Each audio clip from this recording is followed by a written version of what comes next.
बात मेरे भाइयों बहनों है कि आज जहाँ हम रहते हैं वहाँ जमीन मेरी नहीं है। हम मरते हैं, हमारा श्मशान घाट नहीं है। हम चलते हैं, घर में आते हैं तो रास्ता नहीं है। हम सहरसा जिला के प्रभारी मंत्री रह चुके हैं, मधेपुरा के सुपौल के प्रभारी मंत्री रहे हैं। इसलिए मैं कह रहा हूँ कि यहाँ मांग आती थी कि हमारा आदमी मरता है तो हम लोग 4 किलोमीटर 5 किलोमीटर जाके नदी में फेंक देते हैं। गांव में हमको गाड़ने के लिए जगह नहीं है। फिर बहुत लोग ये कहते रहे हैं कि हम 200 परिवार हैं, रहते हैं, लेकिन पगडंडी से आते हैं, आने जाने का मुझे रास्ता नहीं है।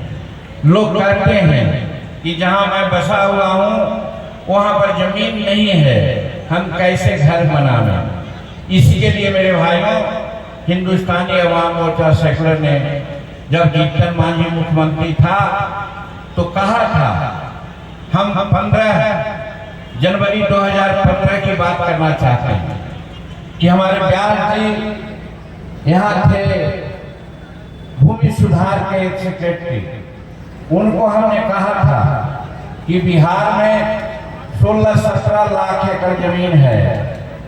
वैसा जमीन जो भूमि हदबंदी का है, भूदान का है और बिहार सरकार की है। और हमारे यहाँ 12 या 13 लाख ऐसे लोग हैं, परिवार, जिनके पास एक धूर जमीन नहीं है। जीतन मांझी ने सोचा था कि अगर 4-5 महीना हम रह जाते तो यही व्यास जी जो सेक्रेटरी थे उनको आदेश दिया था कि आप जून 2015 तक समूचे बिहार में कैंप लगा करके 16-17 लाख एकड़ को हमारे 13 लाख परिवारों में आप बांट दीजिए ताकि सबको एक एकड़ जमीन मिल जाए। अफसोस है कि हम नहीं रह पाए। दूसरी बात, रहने के लिए 3 डिसमिल जमीन की बातें आई थी। हमने कहा था कि 3 डिसमिल जमीन नहीं, हम 5 डिसमिल जमीन देंगे। चालू लागू हुआ है, लेकिन कहीं हुआ है, कहीं नहीं हुआ है।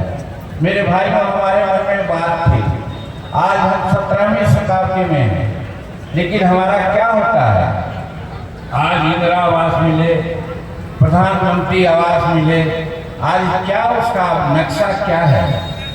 एक घर मिल जाता है, बरामदा मिल जाता है, झोपड़ीमा होता है, उसी में हम भी रहते हैं, हमारा बेटा पुतोह भी रहते हैं, हमारी बेटी दामाद भी रहती है।